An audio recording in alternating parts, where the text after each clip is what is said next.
we have a dude in Atlanta who's in charge of hosting all the podcasts, and we basically run 30 minutes to an hour for every DJ we bring through. Okay. We have he has a studio that he runs out of his place, and then we have one at the venue. Nice. DJ studio. It's the same kind of format as this, like you Pretty bring much. them on, sit down, Yeah, and talk. it's like Q&A. Try to Q&A, kind of like backstory of the artist. You know, cool stuff they're working on. Yeah. We just did Drezzo Mm-hmm. on Friday. I actually haven't seen it yet. From Atlanta. From Atlanta. So you run that thing in Atlanta from here. Basically, yeah, Nice. yeah. Not the podcast. We have a dude who's in charge of it, but Oh, okay. yeah, I'm basically like I run the marketing and I assist on the talent buying For Liquefied. for Liquefied. Got it. Yeah, and I've been with them for I don't know, a long time, man. You were living in Atlanta Almost 10 years. before you came here. Yeah, So you were doing all that as far as like artist management and events and all that stuff out there first. exactly. Yeah. With Evolve? Was Evolve a With thing? so man, I got my start early on with a good friend of mine. Basically, he was a DJ. Okay. And we were in college, and we were trying to figure out how to get him more gigs. Right. You know, As a and- DJ. As a DJ. Right.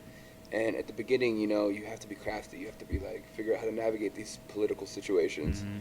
And so we were like, we're just gonna do our own parties, and we're gonna have you Right. headline, and we're gonna, you know, we were both in a fraternity at the time, and it was not your typical like cliche American Pie fraternity. Sure. It was like cool people that liked good music and Right. had good taste in food, and it's just cool people basically. Right. Anyways, we were like, let's just do our own parties, you know. We did the first one. We had a group of promoters. Mhm. Did as best as we could, you know, used Facebook and Right. got a ton of invites. You know how it used This to the be back usual. then? Yeah. Yeah, for sure. It's still a big part, but back in the day, that was like the biggest Right. thing. It was like trying to figure out how to work Facebook. Mm-hmm. And we did well. It did good, and we were like super hype on it. And we were like, man, maybe we have something here. I think Yeah. we ended up pulling like 400 or 500 people. Damn, for a first The event? first one. What's the question? That's incredible for Yeah. a first party. In It- Atlanta, too. I don't know how the scene is out there compared to here. It's a but- lot different. It's definitely a lot different. It's smaller. Specific genres do better out there Right. than they do out here, like Trap, hip-hop, yeah, hip I hop, stuff figured. like that. Yeah. But yeah, that happened, and we were super hype on it. And we're like, yeah, I think we have a good viable business here. Yeah. And we did a second one that did pretty much the same. Sure. So we're like, okay, cool, this is proven. Right. Then we did a third one. We got investment money. We like tried to do it really big, but we got cocky, which Okay. happens a lot of Always times. happens. You know, you're like, all right, we got a base. Like we have fans. We could just put the lineup out. Right. What's funny is we booked one of the DJs that I'm currently managing, but I Mhm. wasn't managing at the time. Oh, It was a weird small world. full circle situation. Yeah, totally. Yeah, Was that the start of Liquefied, or is that a whole nother thing entirely? that's a whole nother That's thing. a That whole was nother kind of just where I got my thing. Got it. Your start. Where I got my start. For sure. Yeah, we did this third one, and it was just it's a nightmare. A dud. It was so bad. Mhm. We lost so much money. Being in college still, we were like, what are we gonna do? Right. That all ended up working out, but I basically used that success to kind of start with the biggest promoter in the market at the time, Mm-hmm. which is Liquefied, and I've been with them. I ended up getting a job with them, you know, marketing manager position, and over 6 to 8 years, now I'm the director of marketing and a partner of the company. Nice, dude. And I basically am running a lot of the marketing from LA, because the Because company it's an Atlanta-based. it's Atlanta based. Well, it started out in LA. Did a lot of shows at Avalon, Sure. Control, like Mhm. did a bunch of stuff with Giant.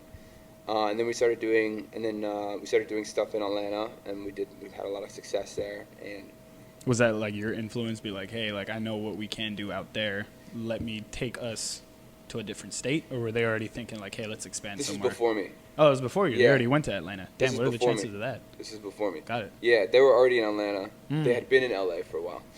Got it. And then I jumped on, and then yeah, things went well. We were like, you know, the biggest promoter in the city for a Yeah. long time. Now there's a lot of competition considering just like the dance music in general is so Right. big. The resurgence of it. But I mean, yeah, you know, it's competition, so Yeah. it's going to exist in any market. But anyways, we ended up opening a venue here in LA called Evolve. Mm-hmm. We did a party with you guys. Yep. Yeah. Awesome. I think we were the Was first party that house music party you guys had out there was Playground. Yeah, Playground Yeah. was the first like electronic music Electronic, party. yeah. That was a good time. It was fun. It was with Sunshine Jones. Yep. Interesting character. Yeah. Good times. Great for dude. Sure. Sunshine Jones, Astronomar. I know, Sean Amar, yeah. Yeah. It Our was a guys great and lineup, then honestly. the understated dudes. Shout out Understated guys. I love you guys. You guys are amazing. Yeah. So, yeah, that was amazing. And then we did a few other shows, and then we had a really big one with Repopulate Mars, Mm-hmm. early March. Ended up pretty much selling it out. It was like 98% sold out. Which is good for a space like that, because Yeah. you guys had the back room, the soccer. You had left the back closed, or the back wasn't anything going on. Out No, there. it wasn't. Yeah, no, it wasn't open. Crushed that, and then we flipped that into an after party. Also crushed the after party. The vibe was just Too much. insane. Yeah, it was too insane. much to stop it there. Yeah, for Yeah, sure. I think a few really interesting people stopped at the after party. Ja Rule, What? randomly with Pasquale. Yeah. Ja Rule with Amazing. Pascal? Yeah. Rotella? From Insomniac. Damn. They showed they're up Working, they're working on Firefest too. Together, that'd be a saving grace if he gets him on. That would be a very interesting turn of events for sure. But I was like, whoa, that's crazy, amazing. Like, we need people like this coming to our parties. Yeah, hell yeah, of regularly, course. Because like that's dope. But it was also like having a panic attack the whole time because my phone, for some reason, the screen stopped working. Oh shit. But I could still feel like You the get text shit in, messages. Yeah. And it was just, during a party, your stuff just blows up from like Yep. random things. Yep. And I'm like, what do I do? Like, I can't see any of this. Yeah. I had a dude like look and open it up and like change a bunch of stuff up. Never got it worked. I just somehow was with my homie and I was like, dude, I need your phone. I had to let Yeah. everybody know. Yeah. It ended up working out, but it was insane.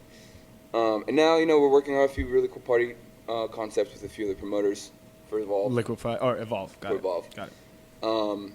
Still a little bit. I can't really talk about it just yet, but Yeah. some really cool stuff in the Yeah. works. We just we want to curate. We want the parties to be highly curated and special, like label showcases. Right. We don't want to just do like Just a a party. random warehouse Yeah, party. It for needs sure. to be like something super dope. Yeah. I and mean, you have the interesting. space where you guys can hold yourself to that kind of standard. I mean, I see what you guys are doing with the back end. You guys are adding like more turf to the back. And Yeah. you guys are just trying to turn into this whole indoor outdoor soccer music type Mhm. thing. We added turf to the back, so Yeah. now it's like outdoor, like picnicky vibes. But it's green and it's like it feels like an outdoor venue now. Right. Right. There's a few venues in LA that did something kind of similar. They're not really soccer venues, but Right. they have the green turf for the floor, and it's such a vibe now. And I think it's going to really increase the energy for the Yeah. shows that we do out there. Yeah, for sure. That just got installed, I don't know, like 2 weeks ago. So Yeah, I saw photos of like the aerial view of them trying to get everything done. I mean, that's something like the only other place that I know that has something like an outdoor daytime turf is like Academy.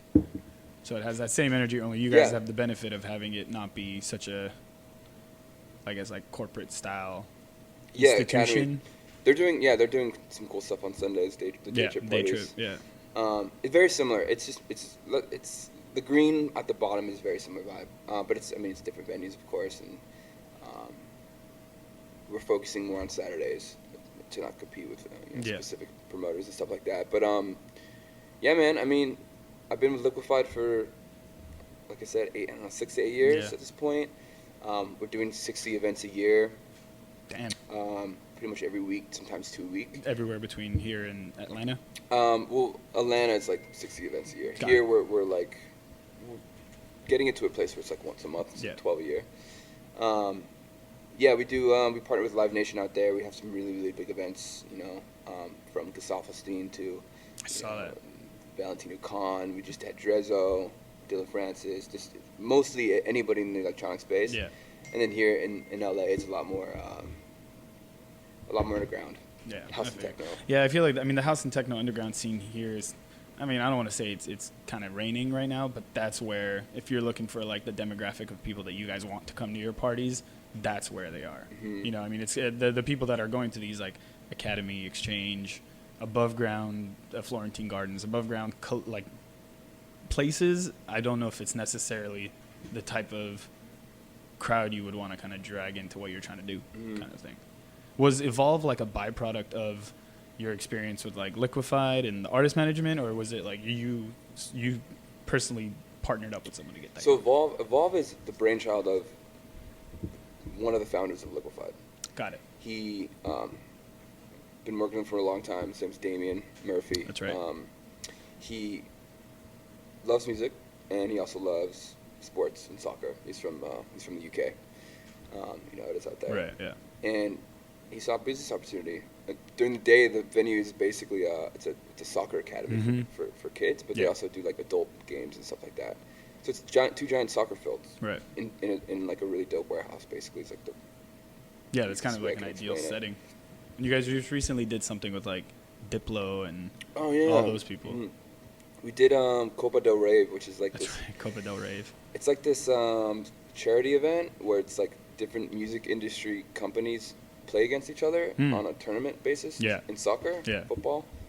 And the winner basically gets to donate X amount, whatever we raise, to VH1 Save the Music, which is a foundation. Yeah, I mean, we had some crazy teams. Insomniac was involved, Diplo was there, Chainsmokers were there, Astroworks was there, Infamous PR. We basically did it with Infamous PR, Alistair from Infamous, and Ardalan. Right. And 2+2, which is his management company. Amazing people to work with. We're going to start doing one every 6 months. Copa del Rave. Copa del Rave. It's like it's a playoff of a tournament that's pretty popular. Copa del... No, not Copa del Mar. Isn't that a place? Or Copa del... I'm not a sports If you're a soccer person. fan, comment. Let us know what the fuck we're talking about. But I know what you're talking about. It was like a funny play on words. Yeah. I mean, it makes sense. It was amazing, and I think we're gonna do the next one in September. Tight. And it's a way to bring, you know, a lot of the people in the industry together. Yeah, for sure. And you know, for a good cause, and you know, raise some money for kids. For a good cause. Yeah. Does VH1, is that like whoever won, that was the one that they selected, or is it winner gets to have their name donated to initially, VH1 Save the Kids? It was everybody kind of had their own charity. Sure. But then we ended up getting VH1 on board, like, as the main charity, and it just went to VH1. So whoever winner is, they're the ones that are donating it to VH1, so it comes from them. Exactly. And there's this really cool custom trophy, kind of like how every winner takes the same trophy and keeps it for the year and then moves to the next office. Got it. Who was the winner? That I'm not sure. It was Infamous by 2+2. I don't remember the winner was. It was someone won. The last round was Insomniac, and I believe it was Insomniac and Infamous 2+2, which were the other founders. Was Ja Rule there for that one? Yeah. No, he wasn't. Did anyone approach him at the party that he showed up at the after hour? I was like running around. Someone was like, "Dude, Ja Rule's here." I'm like, "What?" A friend of mine who works at Universal Records, one of the majors, was like, "Yo, I'm gonna go say hi." I guess he was jumping on some speakers or something. And Ja Rule was jumping on the speakers? Of course he was. Something was happening where it was like, whoa, what's happening? Yeah. It was a scene. Not surprised. And my boy's like, "Yo, Ja Rule is jumping on some speakers over there." And I'm like, "Dude, cool. You guys just handle it." And I guess he like took a photo of him and he sent me the photo. Yeah. I think I saw that photo. I think someone posted it somewhere saying like, "Yo, Ja Rule's at the after." I don't know if it was like one of the understated dudes that sent it to me. I think Fabian might have posted someone. a video. Yeah. Fabian might have posted the video. Small world, man.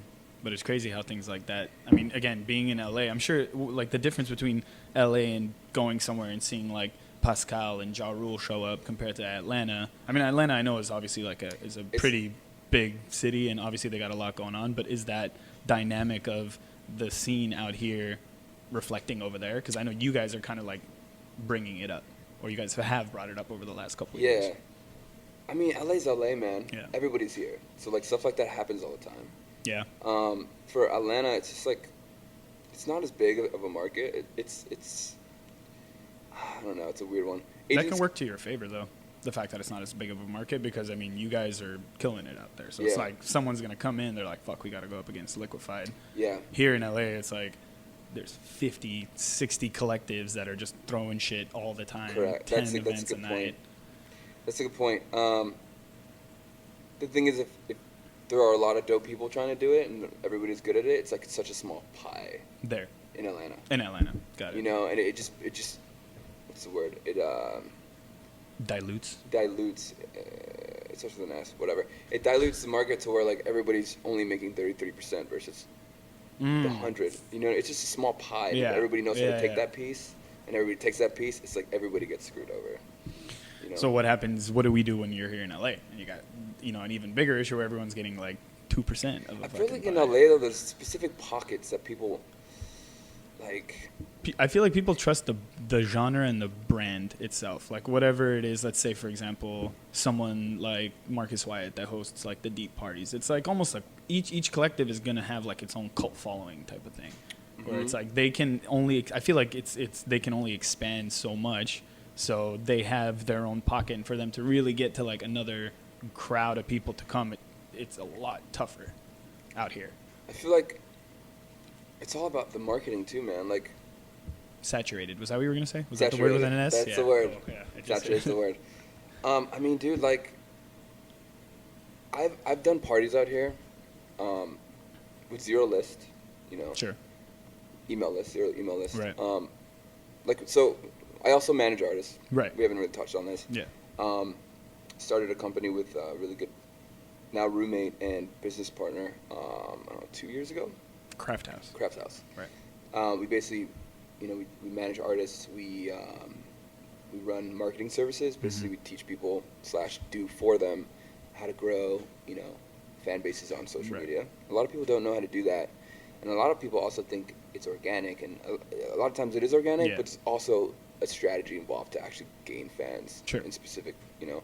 And you know, we come in, you know, the artist or the company, whatever, pays us a fee for us to get them to a specific level. You know? So is it like, hey, you can pay us this to get you to, let's say, 20K followers, this amount of likes, comments, blah, blah, blah, across all platforms? Exactly, but just to be clear, these are like real people. You know, a lot of people like will buy fake likes, buy fake engagement, and like got it. That doesn't do anything. How does that benefit? That doesn't people? do anything. It's all vanity. You know, people feel good inside, but in regards to business levels, like, no, it doesn't help. Yeah, it doesn't help at all. Those are people you're not even really reaching. Exactly. That's the thing. But there are ways that, I mean, some of them are more expensive than others, but there are ways to create, you know, real fan bases around your music and around your brand. And, you know, of course you have to make sure your content's on point. Everything has to look a certain way. Yeah. You have to be continuously feeding these people, or they just forget about you because they have a million other people that they could be looking at. There's a lot of things involved with this, but yeah. So I have this marketing company, and then I manage 5 amazing artists right now. Right. One of them, I know you know, Andrew Mado. He's incredible. So that's the correct pronunciation. Mado. Mado. It's the French pronunciation. Right. People, I've heard Mado. I've heard Mado's fine too. Mado's fine. Okay. It's not Mado. You heard it from the source. Mado or Mado's fine. Yeah, amazing, insanely talented producer. Also quite the character.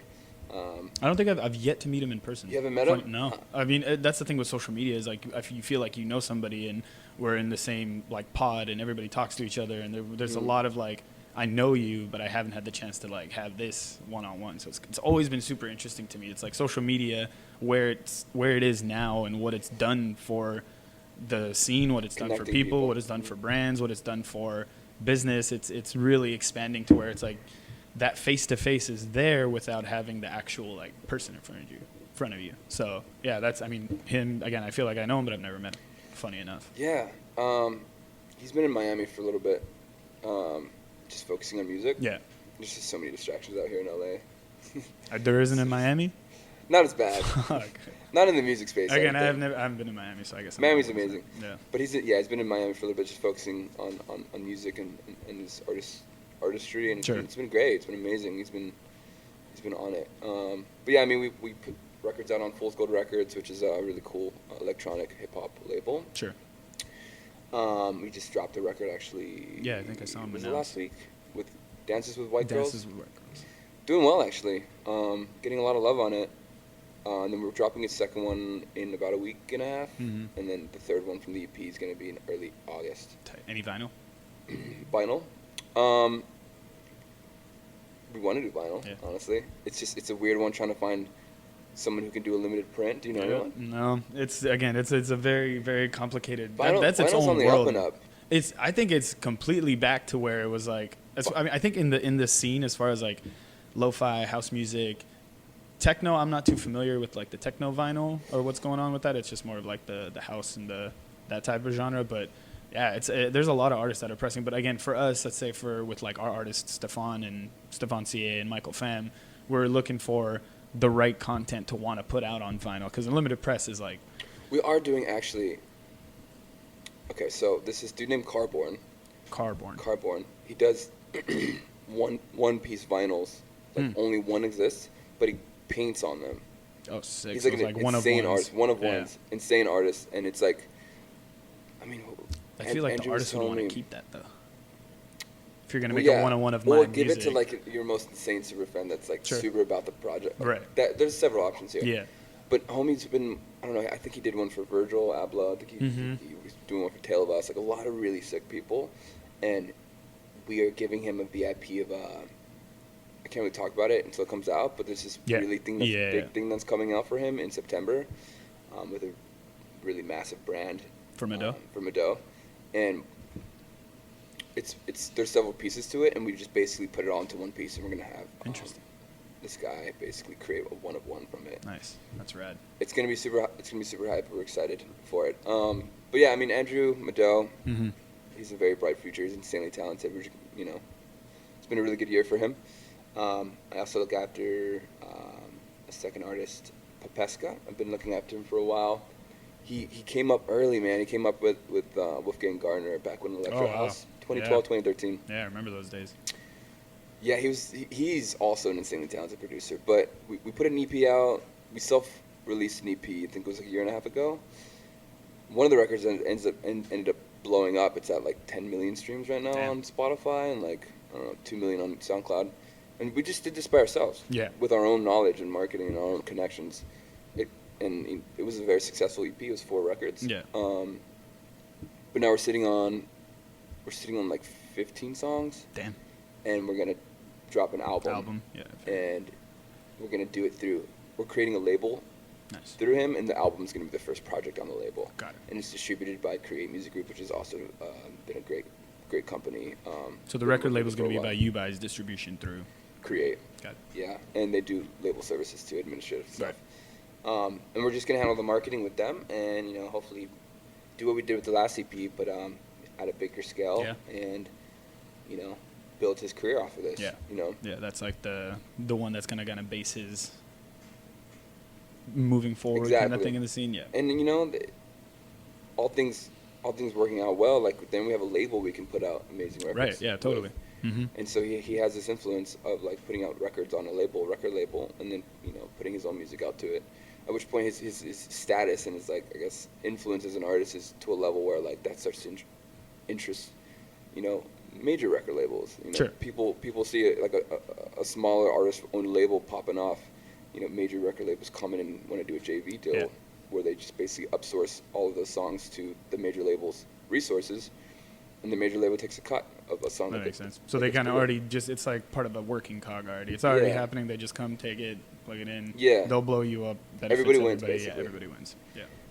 So that's the goal with that. But yeah. What else? And then another artist. Basically, let's start. So the first guy I was talking about when we first started, Yeah. we ended up pairing him with a guy in Atlanta. Okay. One was a really good DJ, and very very people person, which is you know very important. Sure. If you want to have In a this career scene, in the entertainment business. For sure. And the other one was just a really incredible producer. So they made a great pairing. Right. I've been managing them for a while. They were my first client, I Sure. guess. And you know, ups and downs. We learned a lot from each other. You know, they learned how Yeah. to be artists. I learned how to be a manager, and Mhm. it's been a very long relationship with them. But 2 years ago, one of their records just absolutely exploded. Like Yeah. 80 million on YouTube. I think it's at like 15 million on Spotify. Jesus. Craziness. Someone That's made wild. someone made a video on YouTube that went viral, and then Oh, it there spawned you go. like hundreds of other people to copy it. Yeah. It was just a complete like, what is Yeah. happening here? Yeah. Yeah. It's a good little stroke of luck to get, though. Especially in this day and age. If you become a meme, you become viral. Sometimes Shit'll it hurts blow you up. though. Like sometimes it hurts you You think? if the song becomes bigger than the artist, Yeah. then Well- the whole one-hit wonder situation that happens. I'm not saying this is that case, but like Right, the right, reason right. why that happens is because people know the song, but they don't know the artist. Right. And then the artist starts to cater their music to like, I gotta make something that's Yeah. similar to this. Yep. And then like it never hits again. Yeah. You know. I mean, there have been a few songs. I mean, again, the whole thing with songs going viral, and then the artist. For me, a lot of times where I'll hear a song for the first time in like a meme, and I'll be like, dude, this is like sick. You go through the comments, you see what the song is, you go find it. I'll listen to a couple of other songs from the other artists, and I'm like, it doesn't have that same bump, or it doesn't have that same kind of like how I felt about it, which kind of sucks. You're right, because I'm thinking more relating it to the meme and how big that is and why that's so funny or whatever it is, and then you hear the rest of the stuff and you're like, eh. So yeah, I think so it's like a double-edged sword. It's a psychological thing, but that being said, like the record is still taking off, it's still crushing, and we're gonna use that as a launching pad to figure out what the next 3 years of their career is gonna look like, and things.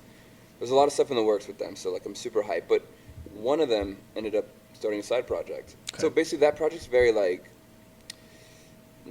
house, tech house, like Gorgon City, you know, like Jax Jones, James Jones, like that vibe, exactly. right? Yeah, for sure. Some of it's a little bit more on the commercial side, but one of them started a side project, Deep House and Juno Beats vibes. The producer or the people person? No, both of them are like really good producers, which is great. Right. But one of them started a side project that I'm working with, managing currently, more on the Deep House side, and he's incredible too. And he basically finished up a few records, you know, mixed, mastered, done. When is this airing, by the way? Probably tonight or tomorrow, if I can get it finished up. Okay, so I can't really talk about it, I guess. Until when? Until Thursday. But I can't wait until Thursday. Let's just say he had a massive show about last weekend in LA that sold out at Grant Park, and it's the Grant Park Sessions type thing that they're doing, or it's in a Juno Deep artist. Whatever, I'll just talk. It's fine. No, I mean, whatever you can talk about. If not, we can it comes out in 3 days. Whatever.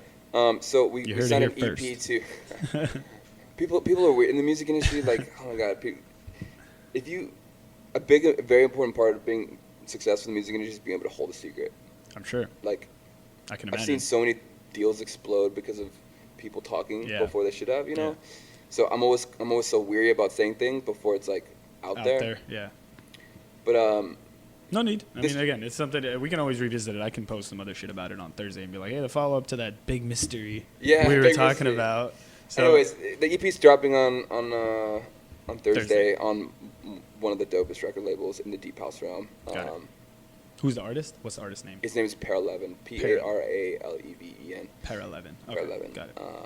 Yeah, so we're super hype on that. I think the Deep House, blowing someone up in the Deep House side, it's more of a longer game, but like those fans are so like thick in it, you know what I mean? Like so they're more dedicated, about it. They're cultured about it. They kind of it's not snobby, but they're kind of just like they have. I feel like again, you go through transitions in the music. I feel like you start at, let's say, like your EDCs and your mainstream, and again, this is just for me back in the day, and your tastes develop. You kind of learn what you do like in the music, what you don't like, and the Deep House, I feel like, is people who've been through the early EDM on, and they're kind of like, okay, well, I'm here now, and these are the artists that I like, and everything else is kind of. Let's talk about that, actually. I just talked about this with someone, basically, like how techno and tech house and deep house are becoming more mainstream because an entire generation of people who grew up on quote-unquote EDM and big room house and progressive house are getting mature. Mm-hmm.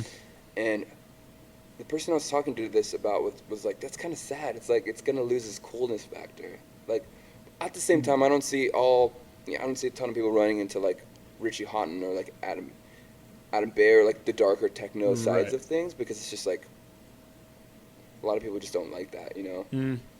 So what was the conversation? What's the question about it? Is it a good or bad thing for the music industry when things that are underground become non-underground, and then they almost lose their coolness? They're like not cool anymore. Yeah. You know what I mean? It's like, I think it's a little bit of both. Honestly, this is a conversation I've been having with a lot of people for a long time. It's like, you can only stay in the underground for so long. Let's just say as like a collective, if you want to have your brand strictly be underground and you're against the whole going mainstream or getting bigger, there's a cap. So there's only so big you can get in the underground. There's only so much you can do. And I think like with the sound, with like techno, tech house, deep house, now that those are starting to like become the more popular realm, a lot of artists that are coming up are, I think, having more opportunity. So they're able to put out the sound. Granted, some of them blow up and then their sound gets kind of shit because it's not what they're initially intent on making. But again, it's double-edged sword. I think there's some good and there's some bad. But I think for the most part, dance music as a whole, I mean, we've seen it blow up in the last couple of years to where it's on mainstream TV. It's on award shows. It's on stuff that it was necessarily thought as like taboo back in the day. I think if you were to look at the different regions of the world, I think we're 2 to 3 years behind Europe. And as far as like taste and sound, like as a whole, as a community, as like the U.S. is as like what the what the common and like interest is on genres. Sure. And DJs. Yeah, I feel you. You know, Europe has always, I feel like it's always techno and tech house has always been like super massive there. And I feel like Asia is the same, but behind us. Like right now, EDM and big room house and bass house and stuff is like super popular in Asia. Yeah. Like it was for us 2 3 years ago. But that's just like a party sound. That's the thing. That's one of those sounds like all the, let's say like in Asia, they go in like masses to fucking rage. It's not so much about we're going to hear a specific type of music that we love and we appreciate. They just want to go party, and that's the music that's there for them that they're like, hell yeah, this will get us hyped. Whereas in the UK, I mean, even you were saying like techno, tech house, disco right now, I think is huge in the UK. I think disco will come back. I think it will too. That's what we're basing our collective on. So I'm fucking hoping it comes back. I keep saying this. I've been saying this, man. Damien, who we were talking about earlier, told me it's a 50-year cycle when it comes to things. Things reinvent themselves with a new name. Interesting. Every 50 years. So you're saying disco will come back as another moniker, or as disco reinvented? As disco, I mean, you have new disco, which I think had a thing like a few years ago. Yeah. Briefly. I haven't seen much of it nowadays. Me either. But a lot of people were making new disco for a minute. But yeah, I think everything just kind of comes back slightly changed a little bit, like 10% changed. But it's enough for it to be a new cool thing, you know? Yeah, because people hadn't seen it in so long, and they're like, oh, well, are we choosing to like this again? Are we going to make it as a next wave? Yeah, exactly. That's what happened with techno and tech house and deep house. That was one of those things where it was so underground, and people that liked techno were not, showing it off to everybody. And now it's like, hey, we like this, and we're the ones thinking that this is going to be it. So let's push it like this is the next sound. Let's push it like techno and tech house is where it's at. All the festivals, you go to Desert Hearts, you go to, you name it. And Dirty Bird. I mean, yeah, you name it. That's Dirty Bird's been doing their thing for 10 years? Yeah. 5-10 years? A long time. So is Desert Hearts, hasn't they? It's been a couple of years at least, for sure.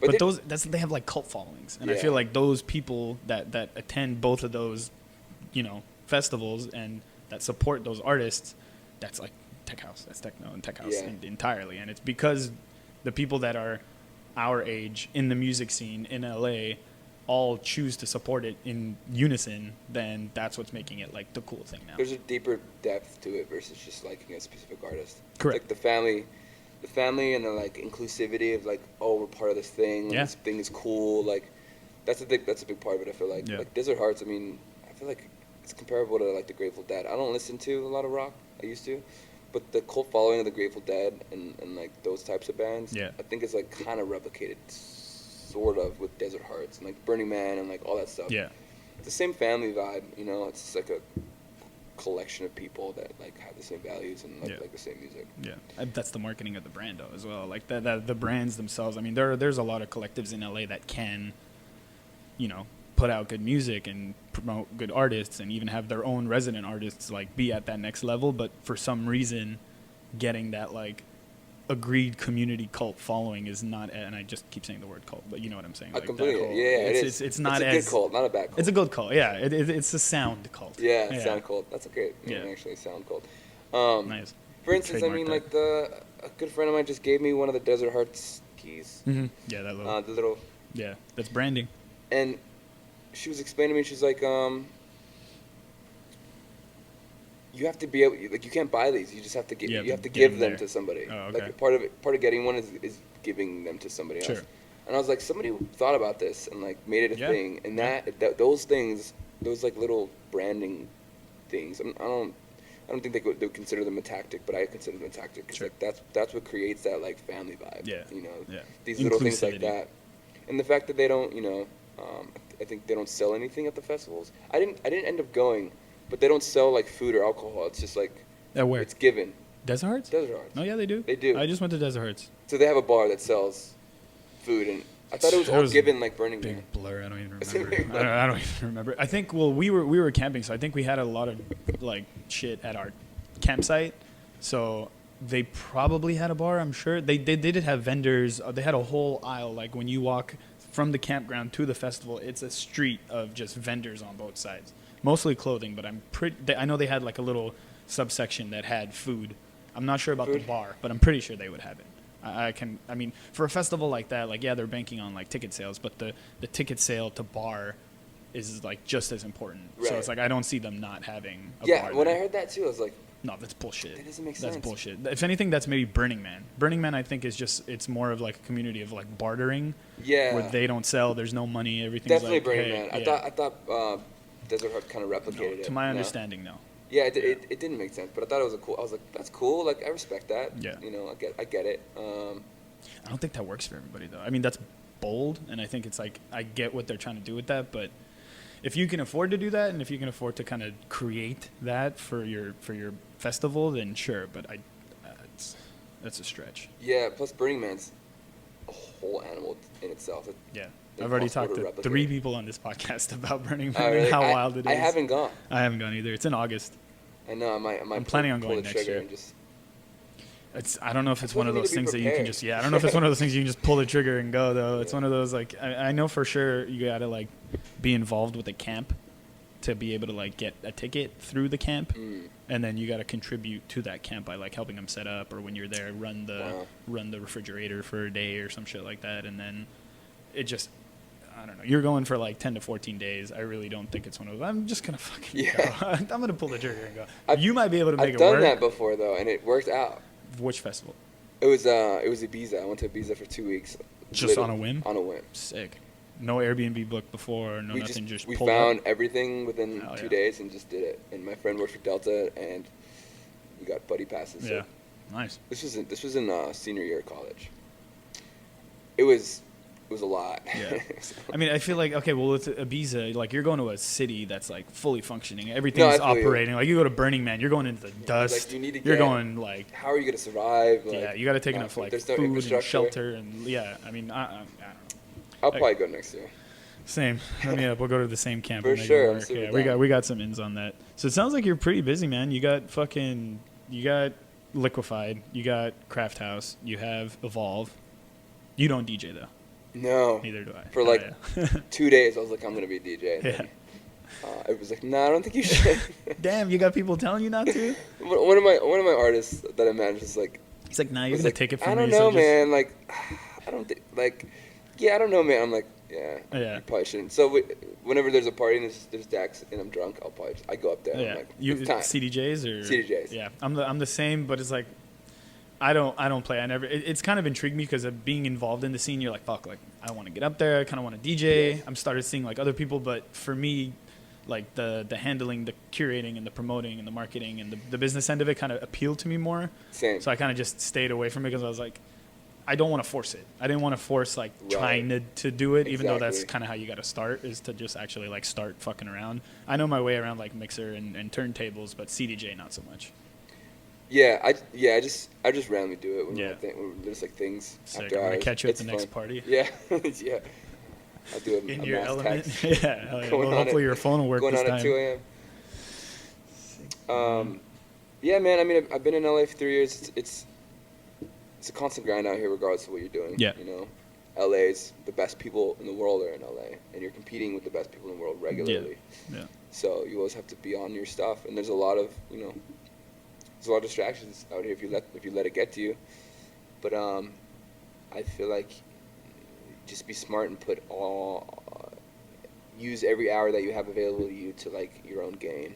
How old are you now? 29 on Friday, Nice. Oh, that's right. Yeah. July 12th. July 12th. Yeah. Happy early birthday. Thank you. Oh man. yeah. Yeah, I just turned 29 as well. So it's like I feel like we're at an age now where the way that, let's say for you example, the way that you're thinking about the things that you do and the way that you put hours into your day is way more structured than Than it it used to ever be. was before. Yeah. And I don't know how it was with you, but for me this happened like super recently, like within the last like 2 to 3 years. I kind of snapped out of, like, my teenagers were come and gone. Nothing really, I don't even really consider those as, like, you know, whatever, a decade. And early 20s, still trying to figure yourself out. What do I want to do? Do I want to do this? I'm finishing school still here. So it's like, I'm okay with not really doing more because I'm still in school. And everyone gets that, like, cop out type thing. You finish school, then it hits you like a truck. Yeah. Yeah. And us being 29, once you start approaching 28, that big 30 number's there, and you start getting a little like, yo, what am I doing? What am I doing? But, you know, I really think that a lot of people who are millionaires, super successful / happy, not even really about the money, just happy, Sure.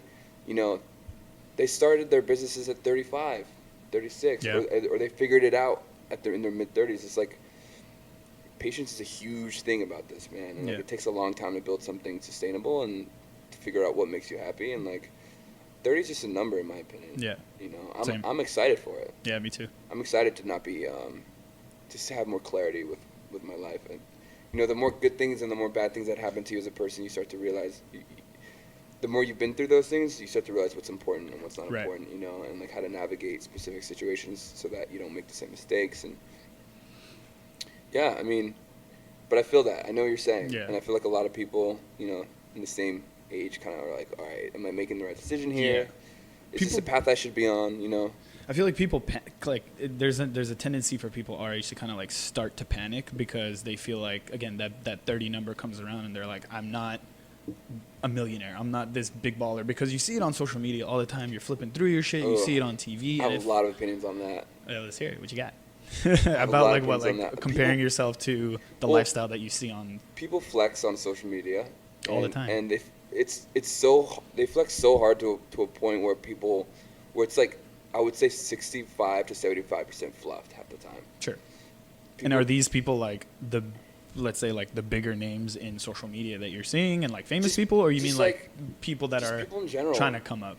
Because I feel like there's a difference. People flex because they're seeing other people that actually got it flexing. So they're like, fuck, for me to like show up like one of them. Like fake it till you make it situations. Like I kind of get the fake it till you make it situations, but at the same time, it's like. But you got to have a make it goal though. Like if you're faking it just to fake it so that people think you've making it. If it's a purely ego thing, like that's just a losing situation in general. Not for them though. For them, it's like I'm flexing, I'm this, and this, and this, and then it's gonna hit them. They just fizzle out though, and they just fall off, and you don't even see them anymore. Yeah. So it's like they're shooting themselves in the foot at that point. Yeah, I think people just, first of all, compare their lives. Like everybody's on their own path. Yeah. The way I see it, if somebody's like killing it and they're like my age, I don't get jealous. I look at that and I'm like, I get hype. I'm like, this is what could happen if I stay focused. Yeah. You know what I mean? Yeah. Because, I mean, 95% of the people who are killing it is because they put the time in. Like nothing good comes easy. Yeah. Even people who are born into like massive amounts of wealth are depressed because absolutely. Because they have no purpose for them for their own life. Or they're like, how do I fill these shoes of my parents? And right. Like, I don't know what to do with this. It's just like there's like you said, there's zero purpose. So it's like it's not really even about the money, man. It's like people always want to be like being a millionaire and like all this stuff is a thing, but like, dude, like the top 1% of the earners make $400,000. Like, what's wrong with making $450,000 a year and being super happy? And like doing what you want to do every day, like that sounds like a great life too. There's nothing wrong with that. Yeah, making $400,000, making $200,000 a year you're gonna live the lifestyle you want. Again, it's that whole social media double-edged sword. Like you really, people our age, again, we want to be, you know, filthy rich. We want to be happy. We want to be healthy. We want to be in shape. I feel like those are like the 4 pillars of like what can make someone really feel fulfilled. It's like you have money enough. In my opinion, what I've always said is enough to cover all your expenses, take care of you and your direct family, and then some. I feel like that and then some is very important. So a lot of people that come to our age and let's say they're not really at the level where they're starting to feel like confident in what they've been doing, they kind of panic. And a lot of people don't know, like, fuck, I can start now at 30 and be cool at 38 or 40. And that's still, you know, hopefully 60, 40, 50 more years. Yeah, exactly. Half your life. 50%, yeah. 45% of your life. So. There's still a lot. People want it now. People want it now. There's the short attention span, the seeing it on everywhere you look, seeing other people that are in the same scene as you, and you see them doing better. Let's say, like, even if we want to bring it back to like collectives, like a smaller collective that starts out now, they're in for a fucking road. And I feel like people come in thinking that they're just going to come in and have bangers and have a big following and big everything and just hit it right out of the gate. It's never like that. It's never like that. And they get hit hard. It's fucking Yeah. shocker for them. But I mean, anything that's worth it shouldn't be easy, you know? Yeah. Life would suck if that was the case. You know, everything is a game. Yeah. And, you know, at the end of the day, like, competition is important. It creates innovation and it creates you to output the best thing of what you're doing. Product, music, whatever it is. But yeah, I mean, everybody's on their own path, man. And, like, just don't get envious. In my opinion, like, don't get envious of other people. Just look at what they're doing, even if it's all fake. And be like, that could be mine if I just put the time in. Right. And pick your niche. Pick whatever it is that you want to do. Because the thing is, not everyone's going to be able to do, you know, let's say, for example, like you're an artist manager. Like if I see, let's say I'm the one that's like looking at you and it's like, fuck, this guy's an artist manager and he has this connects and he's doing this. Like I want to do that too. And then I start, it's not going to be at your level right away. And it's going to take years. And a lot of people aren't okay with trial and error. They aren't okay with doing shit that they're not comfortable with, and they're going to fucking fail a lot. Yeah. I feel that. Yeah. And also, I feel like you have to really love what you're doing in order to be successful at it. Because like when you love when you love something, you put in the extra 3 hours a day because it's not work to you. Yeah. And that extra 3 hours a day is actually what makes you like succeed higher than your peers or higher than how you would want to. You know what I mean? Yeah. A lot of people look at jobs as like this thing you're supposed to hate and this thing you're supposed to just do to make money and then you know to have this life or whatever. But like I think as a generation we're starting to realize that you can like with the internet. Yeah. Bro, like people are making like $80,000 a year just literally opening like Pokemon card packs, bro. What? The most insane niche thing. This dude just loves Pokemon. Okay. And he just opens packs and reviews the cards. Jesus Christ. And he makes that much money on ad revenue on YouTube because there are other Pokemon fanatics. Right. This is just a very random example. Yeah. I was a Pokemon fanatic. I fucking love Pokemon. I was too. I loved it. Pokemon. I was all about that. Yeah. But this dude's like, you know, I think he's mid-30s, making, you know, a decent amount of money doing what he wants. And it's like we're starting to realize that it's possible to generate. Yeah. Not to talk about this 8-year-old who's hilarious and like a cute kid. Yeah. And he reviews toys, and he makes like $20 million a year on ad revenue and sponsorships. That's insane. 20 million a year? 20 million a year. He's like one of the most highest paid people on YouTube. Jesus Christ. Because everybody man. goes to him, and all these kids go to him for these toy reviews. Yeah. It's insane. I mean, kids now with iPads and shit, if they know of him and they know what's going on YouTube and they're trying to get their parents to get him something, that's the kid. He's like the mecca of it. Damn, that's fucking wild. It's crazy. That's crazy. But people don't understand that you can make money and like be happy and do what you want to do with the like actually do what you want to do because the internet is a thing now. I mean, the internet's I mean, you have subscribers, you have enough views, you have anything ad rev, everything it's going to take care of itself. So, okay, let's just to play devil's advocate. As far as being able to do what you love and make a decent living off of it is totally doable. So what happens in that growth phase where you're not making the money yet, and like we were talking about, it's going to take, you know, let's say you're starting at 30, by the time you're 38, you still have that 8 years of needing to sustain yourself. Right. So it's like doing the corporate and getting paid, using myself as an example, and doing the shit that you love. You're literally doing it. Like what I would do and what I did do is I would do the corporate thing. Yeah. I would work the corporate thing from 9 to 5. Yeah. And then from 5 to 2 a.m. I would do the passion thing. Yeah. And I mean, we have a lot of time in our days. That's a like, lot. you know, a lot of time. 5, 10. What is that? Another 8 hours? Yeah. Literally the same amount of time I would be spending on the corporate thing I'm doing on my passion thing. It's a lot of work, right? Yeah. But eventually, you know, 6 months, a year, 2 years, the income that I generate from the passion project is going to overcome. Exceed it. Yeah. And I can just do it full time at that point. Yeah, I mean, I think that's a goal for a lot of people, and I can't stress enough, like, do your passion project, whatever the fuck it is. Not a lot of people can do online stuff. Not a lot of people can do advertising, but it's like that. I know a lot of people personally that work the corporate shit, and because they're like, hey, I'm making a steady wage, I don't need to really stress about anything else. I have so much other stress in my life, blah blah blah, that I don't care to like start anything, and I can't live like that. It fucking drove me crazy when I was younger. Before I started 900 Block, way before I started. I mean, obviously the podcast has just been going on for like 2 months, whatever it is. But even before I started 900 block, I was like bartending part time, and I started the 900 block, and I was like, this is gonna take a while before I get anywhere. So I gotta kind of like give myself the balance. But when I found a gig that was giving me a living, I didn't choose to just stop doing 900 block. So it's like I always strongly encourage people to find you guys are doing something a lot of cool creative. stuff. We're trying to. Like, you guys are doing a lot of cool stuff, and that's what comes with like putting time and knowing and learning and stuff, you know. Yeah. Like, and that, I was talking about this earlier. Patience is a huge thing. People want it tomorrow, and it's like they start acting weird and doing short-term money Yeah. gains, and it's Yep. like those things never last. Yep. You just have to put the time in, you know.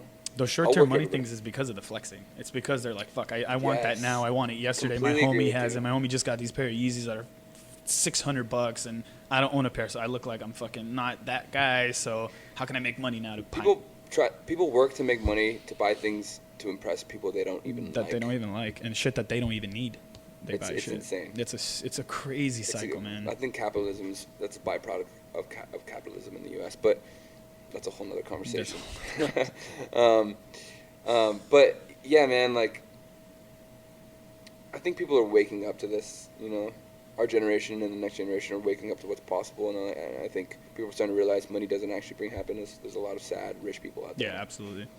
Well, I think it's because of people like you, for example, having the experience and being at an age that people can obviously, that whoever we're trying to reach out to it's relatable, and it's fact, and it's the more we're able to kind of let people, even the people that, as far as like our reach, know how we feel about certain things, that's going to get them generating their own fucking gears. Because it took me hearing other people saying, yo, work your 9 to 5 but do what you love, work your 9 to 5 but do what you love, and eventually I was like, fuck, like, why Eventually not? you hear it the right way at Yeah. the right time, where it Mhm. hits you at the soul, and Yeah, you're like, for sure. this is what I gotta do.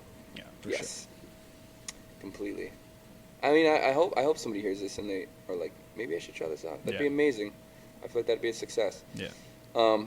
But I think talent is important, but hard work is more important. Yeah. And I think hard work will always overshadow talent. I know plenty of talented people that are lazy and nothing happens. Yeah. But there's a lot of hard workers that don't work smart, and they kind of fuck themselves over, or they do bad deals, or Yes. they're working with the wrong people. It's crazy, man. It's a very matrix it's of not a things. linear line. Yes. That's what I know. The path to success is not straight. You're gonna fucking go backwards, 100 yards before you realize you're going in the wrong direction. Turn around and rebrand and go back the other way, and you're gonna hit a hard left. You might have a massive failure. Yeah. You know, You're That's- gonna have massive failures. Absolutely, you will, you're gonna have massive you will failures. have, Yeah. like, but I feel like The more times you do it, the more number you would. I mean, ideally, if you keep doing it and you do it the right way and you do it with the right intention, the amount of times you succeed is going to overlap over time, right? over time. And you start to realize, like, what happened? Like, why did this fail? And then you learn from that. Yeah. And it's crazy. But It's not for everybody though. it's not for everybody. That's another thing. It's like, the hard. being an entrepreneur and like being an entrepreneur has its own set of skill sets / working. Like, you might be a really good, number 3 or number 2 at a company versus being in the number 1 of a company Totally, that you own. for sure. It's about work style. And Yeah. something I've dealt with a lot. It's like, sometimes I have these entrepreneurial qualities, but I was brought up to like work with a team. Uh-huh. So I almost fight with myself a lot of times. Oh, okay. Of my work styles. I'm like, I figured out there's 2 types of work styles. One is like maintaining what you've built. Okay. Busy work, tasks, making Sure. sure everybody's happy, and then B is like creating, like being extremely working on the offense. Working on the offense. And building business for yourself out of nothing. Yeah. You don't want to be offensive. No, don't be offensive. That's not a- Never. Don't be offensive. But work on the offense. But work on the offense. Yeah, absolutely. Yeah. I mean, again, that's defense. You're maintaining, you're putting out content, you're kind of keeping the flow going, and then you're playing offense, you're doing a new play, you're running a new trick, you're doing everything. So Yeah, you're reaching out to people to be Yeah. on your podcast, and like you have a really dope show idea that you're like, shit, this could be really cool, and we Yeah. find a sponsor for this. All that stuff. It's like finding the balance between the two. It's Yeah. important, and I think you should even lean towards being on the offense a lot more. Like, I would say like 60-40. 60-40. Well, I mean, I was doing one. Well, my whole goal was like I didn't want to kind of oversaturate. I didn't want to be too much in everyone's face. So I was like doing it every 2 weeks, and then up until like 2-3 days ago, I was like fuck, it's not enough. It's No, really not enough. I was just listening to a podcast today. Do you know Gary Vaynerchuk? Yeah, I can't stand that guy. You can't I cannot stand stand him? that guy. I can't stand Gary. Bro. I'm sorry. I can't. No, that's okay. Yeah, I'm very cannot. interested in this conversation, and I listen to him pretty regularly. Yeah, He's giving me so much sauce of like I'm sure. how I tactically run marketing campaigns and stuff like that, along with a lot of other stuff. But he makes a comment. He's like, yeah, a lot of people don't like me at first because I'm really aggressive, and I not aggressive. I suffocate how people might be feeling internally. But if they spend more than X amount of time, they start to realize like, oh, this guy's actually like, not shit. No, I'm sure. I'm not knocking what he's saying. I mean, it's. Why don't you like it? For me personally, again, it's someone that I think knows what he's talking about, and he has his story to kind of back all of it. But me personally, the way he says it, his demeanor, I just it's almost condescending to me. And I feel like sometimes I'll hear his videos, and I'm like, the people you're talking to don't think like you do. Not everybody does. They So don't, there's they a lot don't of have the backstory of they don't have the backstory of and the success that creates the confidence that you have. exactly. His whole thing is like ditch he would say ditch the corporate gig, fuck all that, take 110% and go into your thing. And He I was wouldn't. like, that's I mean, I just, actually got that. What I said. I'm gonna check him out. I actually got that from from. podcast. He's the one that's pushing to work the corporate job until you can find the passion project. I Like, might have misheard. no Or worries, no worries. misinterpreted on No, my own I love end. this conversation because Yeah. like I put people onto him all the time. Dude, I listen to so many podcasts. Yeah. Whenever I'm like driving to the office Same. or whatever, and yeah, he knows that he comes off this way and he says it, but like give him some more time, honestly, because a lot of my viewpoints on business and stuff I've come directly from like listening to him and thinking about like the things that he's broken down. I'm like, yo, this dude's actually right. Yeah. No, I mean, again, I'm definitely not discrediting him because I know for sure that guy knows what he's talking about. I think it's just the way he does it for me doesn't appeal to me. I'm like, I listen to Joe Rogan's podcast like religiously. Like Yeah. I'm in my car, so I'm in medical sales. So I do literally, I'm in my car, I drive to an account, do my thing, go to another account, go to another account. So I'm in my car all day. So my podcasts are either Joe Rogan, I listen to Chris D'Elia because I need to fucking laugh every once in a while, for sure. which is bizarre to me because that podcast is just him talking solo for like an hour. I don't fucking understand. I can't, that's ADHD to the fullest. Sure, but yeah, I'll check out Gary Vee. I'll give it a shot. But it's one of those things where it's like every time I see his videos on Instagram and it's like, I'll send you a video that I have. I'll send you a video I have of like some guy that's like doing like a mock of him, and it's to a T like, fuck everything. Just spit on this. Don't listen to this. Do your own thing. But be bigger than you are. But understand that you got to take this path. Again, I'm totally not doing it any justice for what I'm thinking up here of how I see it. But bro, that's just what I get from him. But I will check him out. Anytime this comes up a conversation, I've gotten that before. So you're not the only person. There's a lot of people that think that, But like, all I'm saying is give it some more time, and you'll start to realize like this guy's actually like legitimate. Yeah. And like I'll the check it shit out. he says is like on committed. Yeah. Yeah. Cool. I'll definitely check it out. Thanks for coming out. I didn't say this at all, but thanks for tuning in to the Block Is Out podcast. Brought to you the man had a blog. Henry Parker Reyes, Parker for short. Is that your middle name? Yeah. Okay, so I go by. Parker. I've been going by Henry a lot more recently as I got older. Whatever you want. Yeah, Parker's cool. Yeah, Parker's cool. Well, I appreciate your time, man. Thank you for coming out. You're doing a lot of good things for yourself. You're doing a lot of good things for Atlanta, for LA. Keep doing what you're doing. Thank you, Keep man. fucking Thank you. fighting. I It's been a appreciate pleasure, and let's keep our relationship up. Yeah, I ain't we've going done a lot of anywhere. really cool stuff together too. So keep doing the 900 block thing, and let's keep in touch. Yes, sir. We'll do more, and then we'll go to Burning Man next year. Yes, and then have a grand time. Yeah. Super down. Thanks for tuning in, guys.